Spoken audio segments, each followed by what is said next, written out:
Good day guys. അങ്ങനെ എല്ലാ ദിവസവും രാത്രി കിടക്കുമ്പോൾ നാളെ മുതൽ തീർച്ചയായിട്ടും ജിമ്മിൽ പോകുമെന്ന് പറഞ്ഞ് കിടന്ന് ഒരു നാണവുമില്ലാതെ ലേറ്റായിട്ട് എഴുന്നേറ്റ് വരുന്ന കാഴ്ചയാണ് ഈ കാണുന്നത്.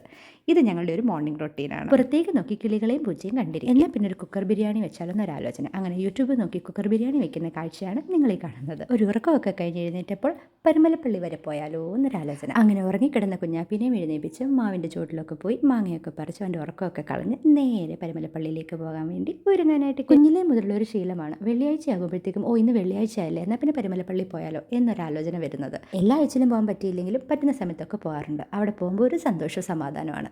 എപ്പോഴൊക്കെ പരുമല പോയാലും കടപ്പുറയിലെ തോംസണിൽ നിന്ന് പൊറോട്ട കഴിച്ചില്ലെങ്കിൽ അതൊരു ഇൻകംപ്ലീറ്റ് ഡേ ആയി പോകും ഞങ്ങൾക്ക്. അവിടുന്ന് നേരെ ഞങ്ങൾ ജിതിൻ്റെ വീട്ടിലേക്ക് പോയി തിരിച്ചു വന്നതിന് ശേഷം ഞങ്ങൾ ചങ്ങനാശ്ശേരി ബൈപ്പാസിൽ പോയി ഒരു വൈബൊക്കെ അടിച്ചു കഴിഞ്ഞപ്പോഴാണ് ഷേക്ക് കുടിക്കാൻ ഒരാഗ്രഹം. അത് മധുരനാരങ്ങയിലെ ഷേക്ക് തന്നെ വേണമെന്ന് ഞങ്ങൾക്ക് നിർബന്ധം. തിരിച്ചു വരുന്ന വഴി ശ്രീവല്ലഭ ക്ഷേത്രത്തിൽ കഥകളിയും കണ്ട് നേരെ 12 മണി ആവാറായപ്പോഴത്തേക്കും വീട്ടിലേക്ക്. അപ്പോൾ ഗുഡ് നൈറ്റ് ഗൈസ്.